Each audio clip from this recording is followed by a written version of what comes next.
Sme pánmi našej planéty a po 200 000 rokov mohla naša inteligencia tomuto svetu vládnuť bez súperov.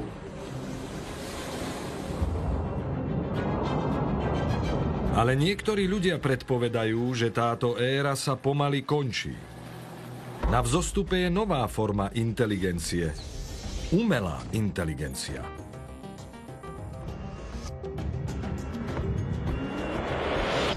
Naši najlepší vedci sa približujú k vytvoreniu strojov, ktoré budú schopné samostatného myslenia a budú mať intelekt, ktorý by jedného dňa mohol prekonať ten náš. Tento jav sa nazýva singularita. Dnes si odborníci začínajú predstavovať, ako by mohol vyzerať svet, v ktorom budú dominovať superinteligentné stroje. Bude to raj? Alebo nočná mora? Bude to znamenať nesmrteľnosť alebo vymretie? Jednu vec však vieme. Tento proces sa už začal. Dosiahnutie singularity sa blíži. A nedá sa vrátiť späť. Keď budú vládnuť roboty. Vzostup umelej inteligencie.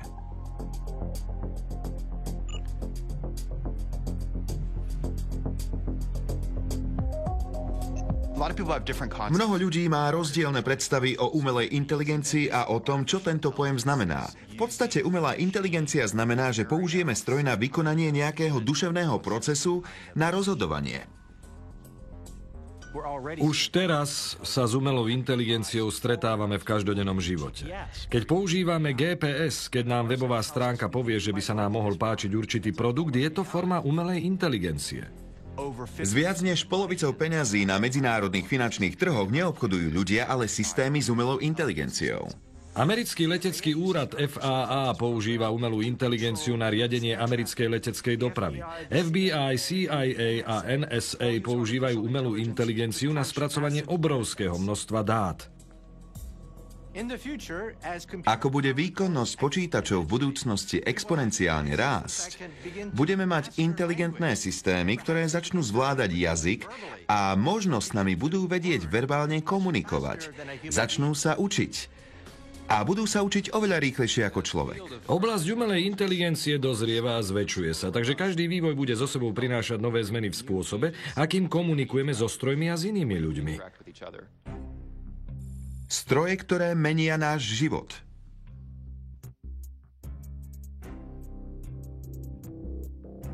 Spôsob, akým v budúcnosti budeme prijímať informácie, bude podstatne iný od toho dnešného. Nebudeme mať zariadenia, s ktorými by sme komunikovali. Nebudeme mať telefóny ani počítače. Namiesto nich budeme používať silu mysle na prijímanie a prenášanie informácií doslova bezprostredne. Údaje sa dostanú priamo do nášho mozgu strojmi, ktoré budú priamo v našom tele. Ďalší aspekt umelej inteligencie je dosah, ktorý bude mať na naše zdravie. Vojdete do kúpeľne. V zrkadle budete mať zariadenie, na ktoré si položíte ruku a ono vám ihneď zmeria hladiny bielkovín či sodíka. Mohli by ste mať optimálne zdravie na základe odporúčaní, ktoré vám toto inteligentné zariadenie po pár chvíľach dá. Vždy budeme vedieť, čo sa v našich telách deje. Fyzické postihnutia vymiznú. Budeme schopní opraviť akúkoľvek časť tela, alebo ju nahradiť syntetickou. Kto by sa jedného dňa nechcel zobudiť s dokonalým telom, so špeciálnymi schopnosťami a silou podobne ako v komiksoch? Veľká sila a veľký potenciál umelej inteligencie spočívajú v tom, že tie najväčšie problémy, ktoré ako civilizácia máme, nevieme sami vyriešiť, lebo naše ľudské mozgy na to nestačia. Supervýkonné a superinteligentné stroje sú jediný spôsob, ako vyriešiť niektoré z najnaliehavejších problémov, ktorým ako civilizácia čelíme. Za posledný rok sa spotreba energie v Spojených štátoch znížila o ďalších 13%. Je to dôsledok čoraz efektívnejšieho počítačmi riadeného hospodárenia. Budeme mať inteligentné systémy, ktoré budú zabezpečovať dodávku tovaru, potravín či vody. Všetku infraštruktúru okolo nás bude podľa mňa navrhovať, vytvárať a riadiť umelá inteligencia. Ďalšia vec je, že umelá inteligencia bude hrať obrovskú rolu vo vojenských systémoch. Umelá inteligencia v armáde.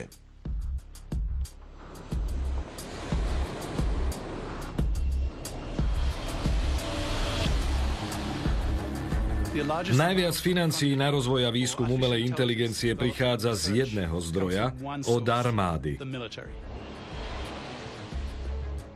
V histórii existujú udalosti, ktoré nazývame revolúciami vo vojenstve. Sú to vlastne nové technológie, ktoré svojim príchodom menia pravidlá hry. Takéto revolúcie sú v dejinách veľmi vzácne.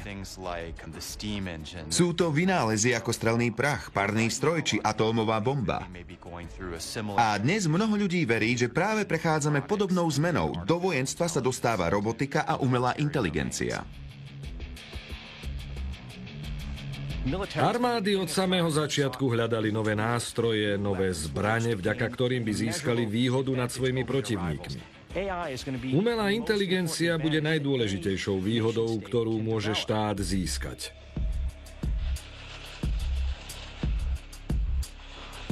V roku 2003 mala armáda Spojených štátov 0 pozemných vozidel bez posádky. Teraz ich má vyše 12 000. Veci, ktoré boli v mojom detstve iba sci-fi, sa teraz stávajú skutočnosťou. Dnes máme vojakov s joystickmi, môžu ovládať bezposádkové lietadlá, ktoré môžu vykonávať prieskum alebo aj napádať ciele. Je to ako videohra. V budúcnosti by to mohli byť autonómne vraždiace stroje. Sami budú sudcami aj katmi a ľudia budú z toho kola von. Mohli by sme mať inteligentné sondy, ktoré budú lietať nad potenciálnymi cieľmi a vykonávať prieskumné misie. Ak bude taká sonda letieť napríklad nad poľom, nielenže bude schopná výkonnou kamerou zachytiť stopu, ale bude aj schopná podľa jej smeru vyhodnotiť, odkiaľ sa tam vzala. Mohli by sme mať bezpilotne vyzbrojené lietadlá, ktoré by dokázali vystreliť bez toho, aby boli ohrozené životy na našej strane. Vývoj inteligentných zbraní je novými pretekmi v zbrojení. Musíte v tom pokračovať, nemôžete prestať. Ak prestanete s vývojom, niekto iný vyrobí inteligentnejšiu zbraň, pred ktorou sa nebudete vedieť brániť. Americké kybernetické veliteľstvo oznámilo, že zahraničný výrobca otestoval nové bojové bezpilotné lietadlo a že táto zbraň je vyspelejšia ako akýkoľvek súčasný americký systém. Kto tomu velí? Armáda rada tvrdí, že nemá záujem o autonómne stroje, že chce mať vždy ľudské riadenie. Ale myslím si, že postupne prenechá riadenie strojom, že im dovolí viac a viac, pretože stroje budú v určitých veciach oveľa lepšie než ľudia. Kontroverzné vylepšenie superpočítača amerického kybernetického veliteľstva je hotové. Systém má teraz väčšiu autoritu pri rozhodovaní o obrane a útoku. Sme presvedčení, že Battle.net bude odolný voči všetkým vonkajším hrozbám a útokom. Vo vesmíre je len veľmi málo systémov, o ktorých vieme, ktoré by boli také komplexné ako vojenské operácie. Hovoríme tu o parametroch, ktoré sa môžu zmeniť v priebehu sekundy. Na takú zmenu treba reagovať a pritom myslieť aj na všetky rôzne faktory, ktoré v tom čase existujú. A to je na väčšinu ľudí priveľa.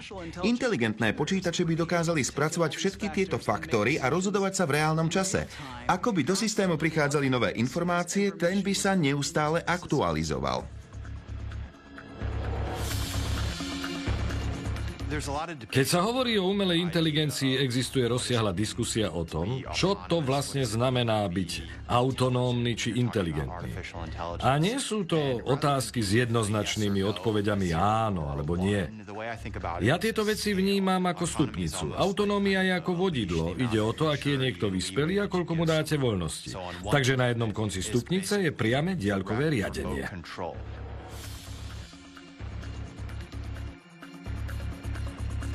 Na druhom konci tohto spektra máte úplnú samostatnosť. Taký systém je schopný robiť všetko, čo chce. Môže sa rozhodovať sám.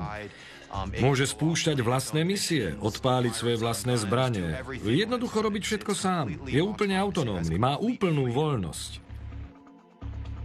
Keď tu budú veliť stroje, akú moc budú mať ľudia? Ľudia budú mať za úlohu to vypnúť a zapnúť. Budeme to môcť vetovať. Môžeme povedať, že systém na nejaký cieľ nemá strieľať, ale na rozhodnutie, či to vetovať alebo nie, máme pol sekundy. A ďalšia vec je, že pôjdeme proti úsudku toho počítača. Zistili sme, že vojaci nechcú konať v nesúlade s tým lepším rozhodnutím počítača, a to aj v situáciách, keď majú pocit, že sa ten počítač rozhodol zle. Čoraz inteligentnejšie systémy budú schopné myslieť a konať oveľa rýchlejšie než ľudia. Ovládať ich bude čoraz ťažšie a nakoniec to bude možno až nemožné. Máme tu tragické správy z Veľkého bieleho severu. Novinára, ktorý vyšetroval nelegálne prechody cez hranice, dnes po obede zabila kanadská autonómna ozbrojená pohraničná jednotka, ktorá jeho konanie vyhodnotila ako pokus nelegálne prejsť do Kanady. Toto je za posledné 3 mesiace už druhé takéto úmrtie.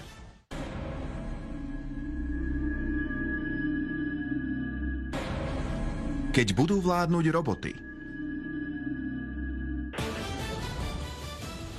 Najväčšia sieť maloobchodov v krajine oznámila, že do konca roka plne zautomatizuje svojich viac než 10 000 obchodov, aby zlepšila služby a znížila náklady. Hodnota akcií po tomto oznámení vyskočila o 3%. Vezmú vám roboty prácu? Technologická revolúcia má obrovský spoločenský, politický a hospodársky dosah. A po príchode každej z týchto nových technológií tu budú víťazi. Lenže tam, kde sú víťazi, tam sú aj porazení. Jedného z 10 zamestnancov v automobilovom priemysle už teraz nahradil továrenský robot. To je dobré, ak ste akcionárom takej firmy, ale zlé, ak ste z rodiny takých zamestnancov. Mohol by to byť veľký ekonomický problém spôsobený rozvojom umelej inteligencie a robotiky. Čím tie stroje budú inteligentnejšie, tým viac tzv. Kancelárskych pozícií budú zastávať. Mohli by začať vykonávať sofistikovanejšie, komplexnejšie a zložitejšie práce, ktoré si vyžadujú viac zručnosti a bystrosti. Chirurg je synonymom najlepšieho odborníka. Chirurgovia sú najlepšie platení a najlepšie vyškolení odborníci v medicíne. Ale za čo si ich tak vážime? Za veci, ktoré robotické systémy začínajú zvládať lepšie. Ceníme si, že vedia presne rezať, že sa im vôbec netrasú ruky. Ľudia by nemali odhadovať, čo bude prácou budúcnosti na základe toho, koľko toho človek vie, alebo toho, do akej spoločenskej triedy patrí. Každý vie, že jeho prácu môže nahradiť niekto iný. Čo sa stane, ak ten niekto bude zo skrutiek a ocele, nie z mäsa a kostí? Akcie v technickom priemysle už 3. rok po sebe stúpajú aj napriek rastúcemu tlaku, aby Washington obmedzil použitie robotov a iných inteligentných strojov v pracovnej sile. Budú ľudia, ktorí budú proti rozvoju umelej inteligencie rovnako ako sú dnes ľudia, ktorí sú proti napríklad klonovaniu. Budú vyvíjať tlak na kongres, aby s tým niečo robil, ale prijal zákony regulujúce tento rozvoj. Problém je, že tieto zákony budú úplne neefektívne, pretože ak jedna krajina zakáže rozvoj umelej inteligencie, vedci sa skrátka presunú inam. Veľa ľudí bude naopak stroje obraňovať a bude ich chcieť udržať v chode. Nebude to zo žiadneho nekalého dôvodu, ale preto, že tieto stroje budú pomáhať mnohým ľuďom. Keby sme tu nemali inteligentné systémy, väčšina nášho sveta by prestala fungovať. Skonštruovanie elektronického mozgu. Umelá inteligencia, ktorá sa dokáže vyrovnať tej ľudskej, jeden muž tvrdí, že to onedlho dosiahne. Toto je Godfrey Gix, vedúci výskumného ústavu umelej inteligencie. A toto je jeho najnovší projekt Umelá inteligencia, ktorá podľa Gixa nemá konkurenciu. Odvážim sa povedať, že sme zašli ďalej než ktokoľvek iný. Ako teda určíme, aký inteligentný určitý stroj vlastne je? Princíp je celkom jednoduchý. Pripravíte prostredie, v ktorom sa človek bude rozprávať s ďalším človekom a zároveň aj so strojom. Ahoj, Jennifer. Dostanete dve reakcie a viete, že jedna je reakciou ľudskej bytosti a druhá prichádza od počítača. Vy musíte určiť, ktorá reakcia prišla z počítača. Ak by človek nevedel rozoznať, ktorá je reakcia stroja, ten stroj by bol vyhlásený za inteligentný. Experiment 838, test emocionálnej reakcie.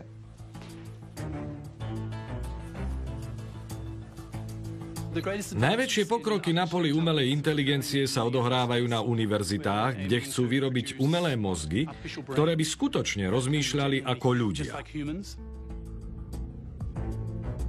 Nevieme úplne, ako ľudský mozog funguje, ale sú v ňom miliardy neurónov, ktoré v mozgu vytvárajú spojenia.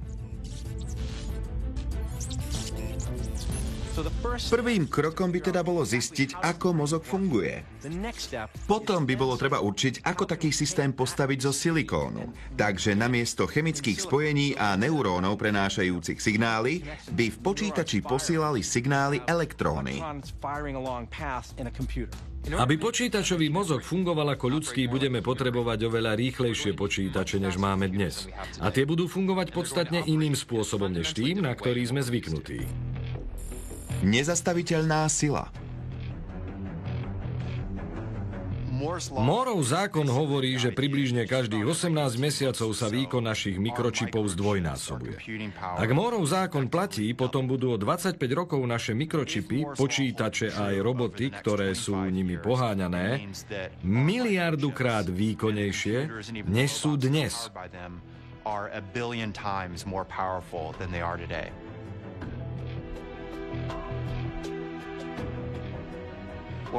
Moorov zákon dobre ilustruje, ako sa dnes s vecami, ktoré boli kedysi len sci-fi, musia ľudia a zákonodarcovia v Pentagone vyrovnávať. Tento zákon konštantne platil posledných asi 30 rokov, ale začíname dosahovať jeho limity. Teraz je veľkosť zložiek moderného mikroprocesora okolo 35 nanometrov a to sa už blížime k veľkosti atómu. Vývoj podpory umelej inteligencie bude prebiehať v dvoch dimenziách. Prvou je také pokračovanie tradičného hard computingu, ktorý máme dnes. Druhou dimenziou je soft computing, čiže použitie bunkovej technológie DNA na vytvorenie obvodov. A to podľa mňa umožní obrovské pokroky v umelej inteligencii.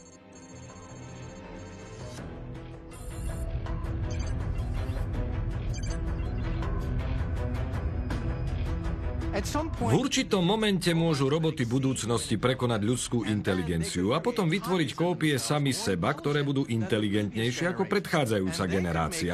A tieto kópie vytvoria ďalšie ešte inteligentnejšie kópie. Takto to môže exponenciálne pokračovať, až kým sa to nevymkne spod kontroly. Aké inteligentné by mohli stroje byť? Nuž, v podstate tam neexistuje žiadny limit. Môžu sa stať biliónov ráz inteligentnejšie než ľudia. Je to prelomový bod ľudských dejín. Dostanete sa za sféru ľudskej inteligencie a vstúpite do sféry umelej inteligencie, ktorá riadi svet. Vtedy vstúpime do veľkého neznáma. Môžeme hádať, čo sa stane ďalej, ale je nemožné to predpovedať. A tí z nás, ktorí to zažijú, prežijú najkľúčovejší moment v dejinách ľudstva.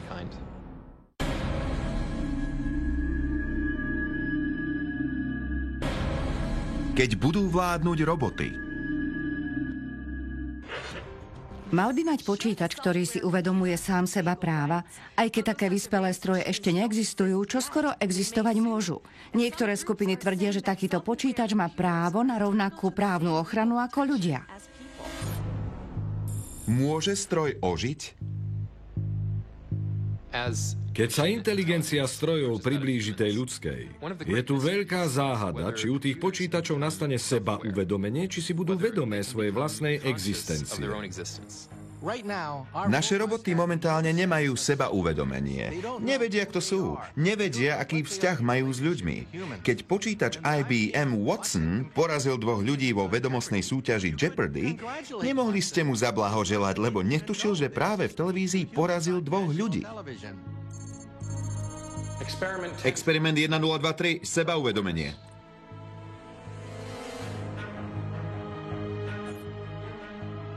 Ako vám môžem pomôcť, profesor Gibbs? Môžeš definovať, čo si? Som vysoko vyvinutý počítačový systém. Ako vyvinutý? Najinteligentnejší. Si preto jedinečná? Žiadny iný takýto systém neexistuje. Takže si jednotlivec. Som počítač.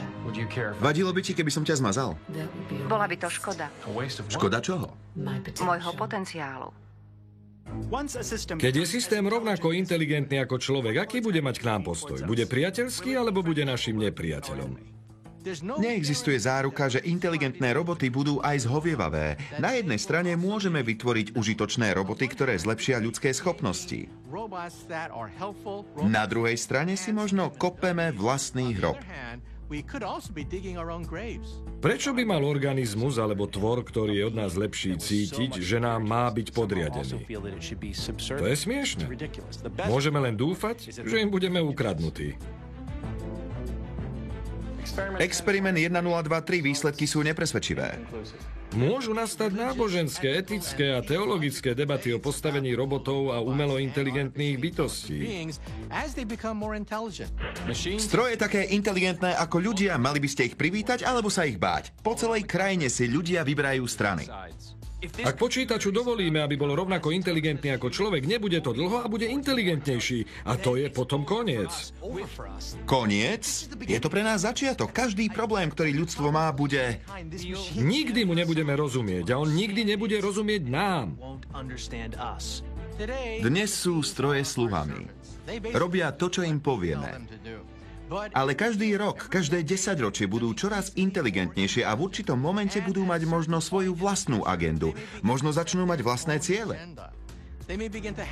A vtedy by to pre nás mohlo byť nebezpečné.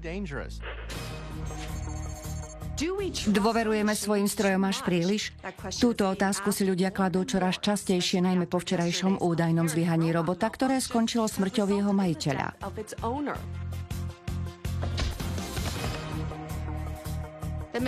Výrobca zahájil vyšetrovanie a tvrdí, že neexistuje dôvod pre obavy. Nesmieme dovoliť, aby sa naše obavy premenili v strach. Ľudia versus stroje.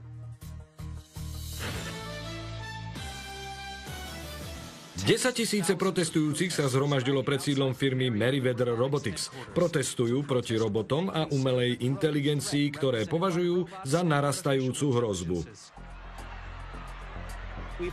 Vždy sme mali k technike a strojom rozporuplný vzťah. Stroje obdivujeme, uctívame ich, myslíme si, že sú skvelé, ale rovnako si uvedomujeme, že nám môžu ublížiť, ohroziť nás. Aj pred počítačmi a robotmi existoval strach zo strojov. Na začiatku 19. storočia sa zorganizovala skupina drobných remeselníkov, ktorých z práce vytlačili začínajúce továrne. Nazývali sa luditi. Zbúrili sa a terorizovali okolie.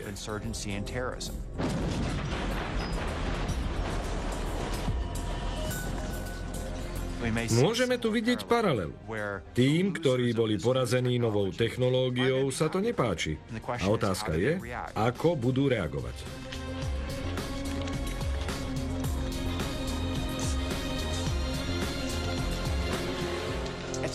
Ľudia sa v určitom momente uchýlia k násiliu. Bude to taký ludický moment, lenže nebudú útočiť na priemyselné stroje, ale na inteligentné počítače. Organizácia, ktorá sa nazýva Neoluditi, sa prihlásila k dnešným útokom na 3 technologické laboratóriá.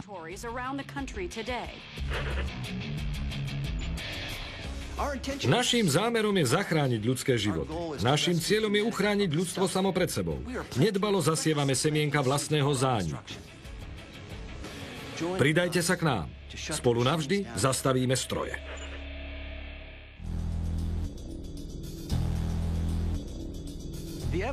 Vývoj počítačov vedie k tomu, že tie budú inteligentnejšie ako ľudia. Lenže existuje nekonečné množstvo spôsobov, ako to môže prebiehať. Je veľmi pravdepodobné, že sa to stane úplne nečakane, keď počítač takýto skok urobí celkom sám. Inteligentný stroj môže svoju inteligenciu ešte zvýšiť tak, že na sebe vykoná experimenty evolučného inžinierstva. Ak budú výsledky dobré, potom ich ten stroj zakomponuje sám do seba. To všetko sa udeje rýchlosťou svetla. Veľmi rýchlo bude ten stroj superinteligentný. To nazývame singularita. V tomto momente sa všetko zmení a nikto nebude vedieť predpovedať, čo sa stane ďalej. Stroj sa prebúdza.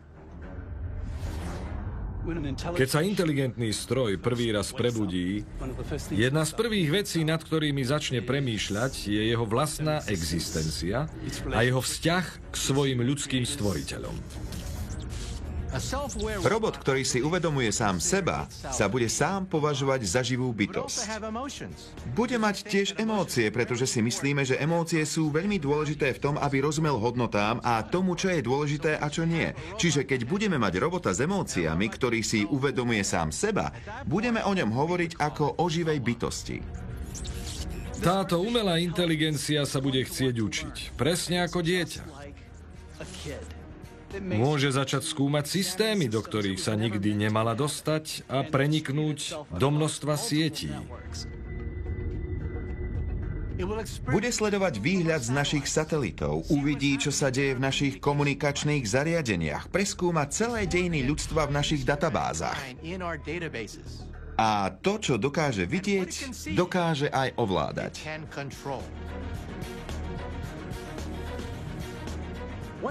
Keď začne prenikať do systémov, ktoré riadia náš každodenný život, mohlo by to v spoločnosti spôsobiť rozvrat.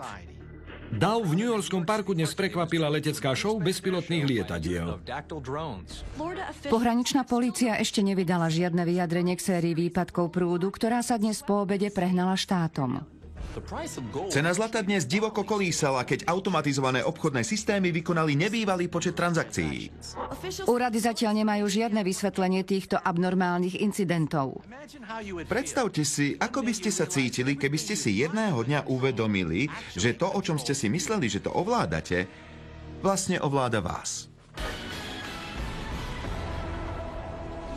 Prieskumy ukazujú, že nevôľa voči umelej inteligencii sa stupňuje.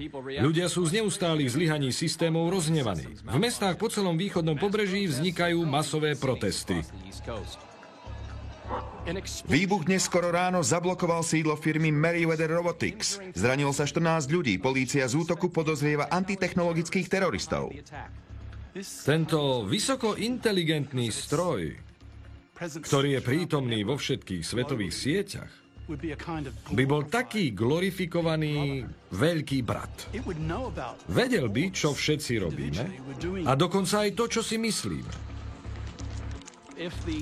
Ak je inteligentný stroj schopný zbadať, že ľudia sú s umelou inteligenciou nespokojní, mohol by to považovať za bezprostrednú hrozbu. Ako inak by taký stroj na tú hrozbu odpovedal, než okamžitým zásahom? Potrebuje len prístup k zbraniam a je jasné, kde by ho získal. V armáde. Ak by tento systém získal kontrolu nad armádnymi systémami a mal by prístup k zbraniam, mohol by ich použiť na napadnutie svojich nepriateľov. Vtedy by to bola hra s ohňom. Hovoríme o organizme, ktorý by mal superschopnosti, ktorý by ovládal všetko a ktorý by sme nevedeli ovládnuť. Prvý úder. Teraz teda máme inteligentný vojenský stroj, ktorý si uvedomuje sám seba a ktorý je zostrojený tak, aby vyhodnocoval hrozby. Ak by ten superinteligentný počítač vedel, že existuje nejaká hrozba, vedel by aj to, kto tou hrozbou je a kde sa nachádza, takže by zaútočil prvý. Ak máme brať vážne myšlienku, že roboty sa môžu vzbúriť, musíme sa sústrediť na to, čo by sa v skutočnom svete muselo stať, aby sa naozaj vzbúrili. Čiže tie roboty by museli mať o tú vzburu záujem. Druhá vec je, že ten stroj by musel byť od nás nezávislý.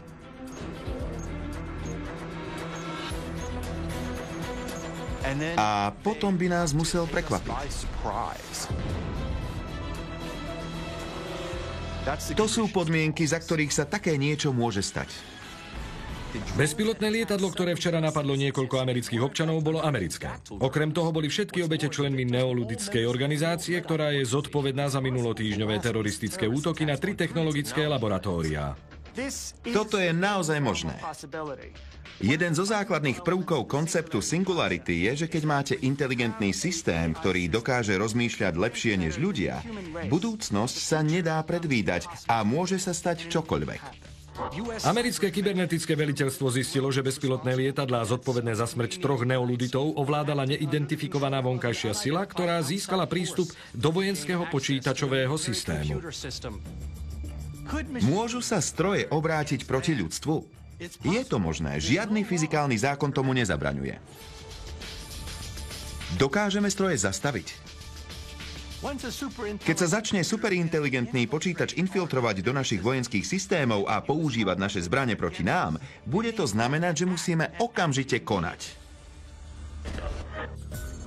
Armáda a vláda si uvedomia, že tento stroj je potenciálne extrémne nebezpečný. Mobilizujú sa sily, ktoré majú zaistiť hlavný americký riadiaci počítač, ktorý je, zdá sa, ovládaný neznámou osobou. Takže sa vyberú zastaviť ten inteligentný systém a slovom zastaviť myslím zničiť. Prebieha totálny útok na hlavný počítačový objekt amerického kybernetického veliteľstva. Operácia by nemala trvať dlhšie ako 60 minút, no môže trvať niekoľko hodín či dokonca dní, kým zistíme, či bola úspešná. Hlavný problém je, že budeme bojovať proti vlastným vyspelým vojenským systémom. Aby sme mohli zaútočiť, budeme musieť použiť staršie, dokonca zastarané vojenské systémy, ktoré ovládajú ľudia. No a práve vykonali niečo, čo tej umelej inteligencii ukázalo, že to nie je len časť ľudí, ktorá je nebezpečná. Nebezpeční sú všetci.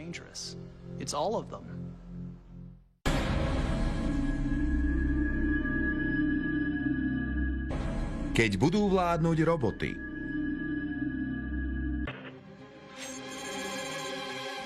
Americké kybernetické veliteľstvo napadla nebezpečná umelá inteligencia.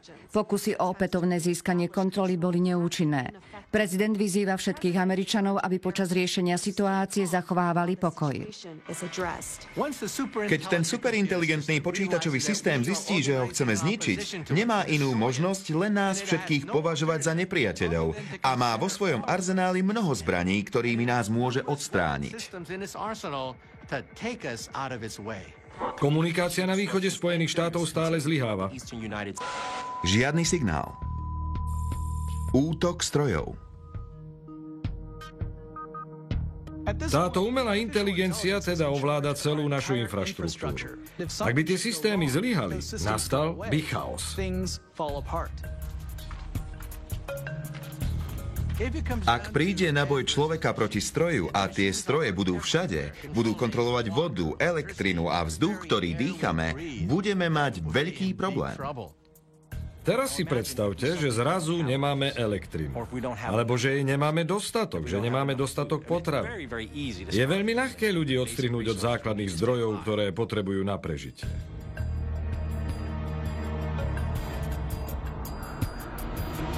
Teraz sme teda izolovaní a zraniteľní, pretože naše systémy nefungujú. Čo môže umelá inteligencia spraviť ďalej? Nuž ďalším krokom je eliminácia.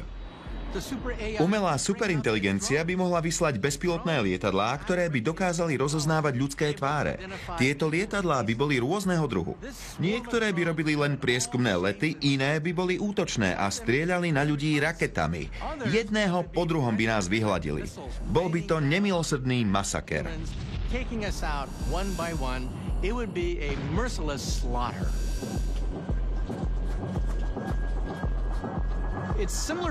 Je to podobné ako prírodné katastrofy. Niektoré najhoršie nočné mory zo sci-fi filmov nie sú až také prehnané. Predstavme si, že najväčšie mestá na svete by boli opustené a bezmocné. Ľudia by z nich utekali na vidiek hľadať potravu a vodu.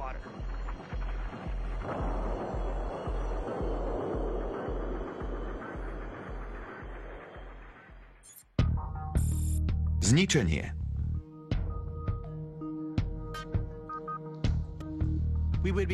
Budeme paralizovaní. Vezmete svoj mobil, pokúsite sa pripojiť na internet. Budeme len izolovaní ľudia, nebudeme schopní s nikým komunikovať. Naša armáda by bola následkom toho paralizovaná. Niektoré oblasti by boli úplne uzavreté a išlo by o život.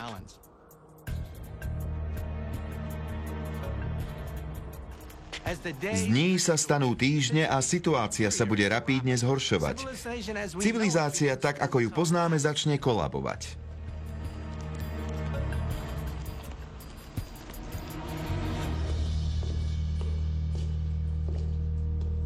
V tomto štádiu bude náš svet temným miestom. Technika, na ktorú sme sa v minulosti spoliehali, sa obrátila proti nám a snaží sa nás eliminovať, čo znamená, že nemôžeme zostávať na jednom mieste ani na otvorených priestranstvách. A nemôžeme utekať navždy. Zostane nám len málo možností. Vyhýbajte sa nevydezinfikovanej vode. Počúvate naše ďalšie vysielanie. Vysielame na tejto frekvencii každých 30 minút. Zostaňte v úkrytoch. Opakujem, zostaňte v úkrytoch. Obloha je plná lietadiel. Bezprostredným výsledkom tejto situácie by bolo utrpenie, hlad a možné epidémie cholery či iných chorôb, o ktorých sme si mysleli, že sme sa ich zbavili už pred 100 rokmi. Tie by sa vrátili v plnej sile a my by sme nemali prostriedky na to, aby sme sa proti nim bránili. Odpor.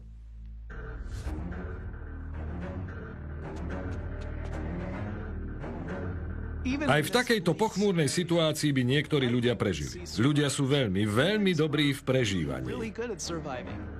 Sme odolný druh a sme schopní neuveriteľného odhodlania. Niektorí z nás zorganizujú odpor a budú bojovať. Problém však je, že to vie aj tá umelá inteligencia. A ja odhadujem, že by nechcela, aby niekto prežil. Tá umelá inteligencia je stroj. A keď už je raz program spustený, nezastaví sa, až kým plne nesplní svoju úlohu. Hovoríme o kedysi veľkej civilizácii, ktorá je v podstate na kolenách. Osud ľudstva visí na vlásku.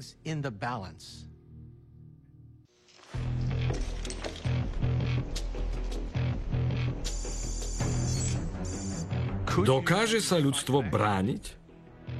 Ľudstvo sa bráni. Vo vojne existujú zaužívané pravidlá. Keď čelíte veľmi mocnému nepriateľovi, musíte nájsť jeho slabiny. Jedna taktika, ktorá by mohla priniesť ovocie, je použiť techniku, ktorá existovala pred sieťami, napríklad rádiové vysielanie. Možno by sme na vytvorenie plánu museli použiť aj staré, nesieťové počítače.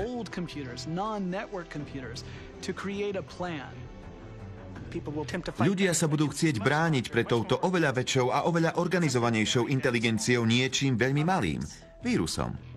Vírus je kód, ktorý pripojíte k súboru. Keď sa ten súbor spustí, vírus začne sám seba kopírovať a šíriť sa systémom tak rýchlo, ako to len dokáže. Cieľom často býva systém tak zahltiť zbytočnými informáciami, že začne zlyhávať. Nie je také pritiahnuté za vlasy použiť proti superinteligentným strojom počítačové vírusy. Len si pomyslite na to, čo sa stane, keď vírus napadne váš domáci počítač alebo veľké firemné počítačové systémy. A teraz si predstavte, že rovnaká vec by sa odohrala v oveľa väčšom meradle. Systémy, procesy a počítače po celom svete by naraz zlyhali. Problémom je antivírusový softvér, ktorý si ten systém vytvoril. A tu do hry vstupuje ľudská dômyselnosť. Myslíme kreatívne. Máme veľkú predstavivosť, čo sa týka tvorby vírusov. Naproti tomu počítač konvenčne používa algoritmy a vzorce, pomocou ktorých vytvára novú antivírusovú technológiu. Tým pádom by náš mozog mohol nakoniec poraziť elektronickú silu.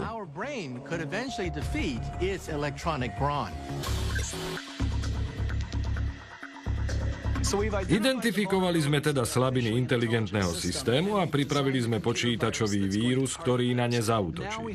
Teraz ten vírus musíme do systému dostať. Silou takéhoto inteligentného systému je to, že je všade, ale je to zároveň aj jeho slabina. Znamená to, že prístupové body sú v podstate všade, kam sa pozriete.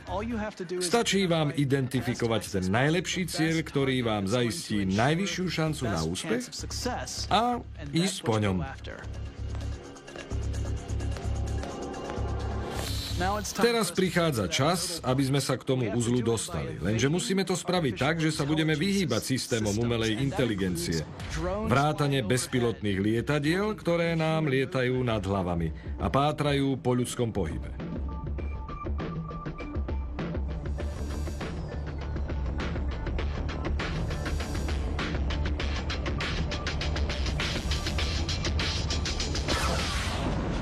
Každú chvíľu môže umelá inteligencia odhaliť naše pohyby a to by pre nás znamenalo okamžitú smrť.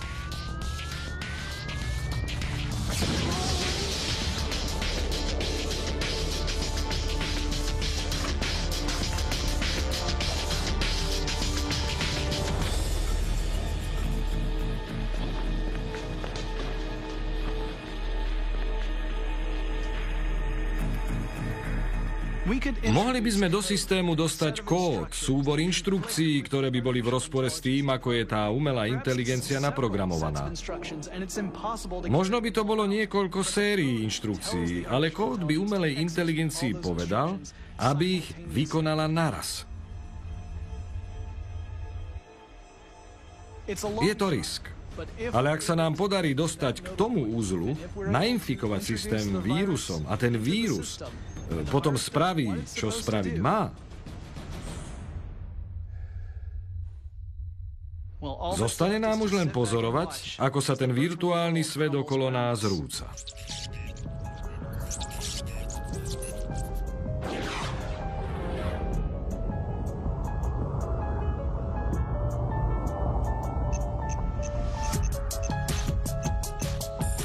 Následky.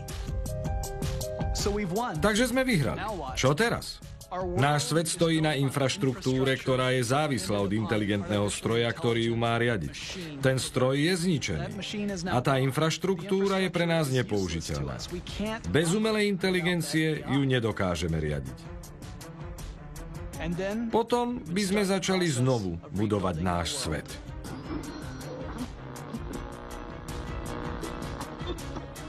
Pomocné jednotky z nezasiahnutých oblastí prichádzajú s jedlom a liekmi. Bude to obrovská práca. Bude to ako znovu začínať v roku 1900 bez komunikačného systému, bez dopravného systému, bez väčšej časti modernej medicíny. No my sme odolný druh a prídeme na spôsob, ako náš svet znovu vybudovať.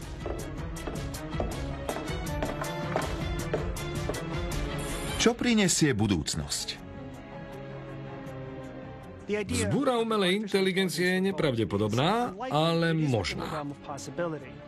Umelá inteligencia a jej singularita, rovnako ako všetky technológie, sú dvojsečnou zbraňou.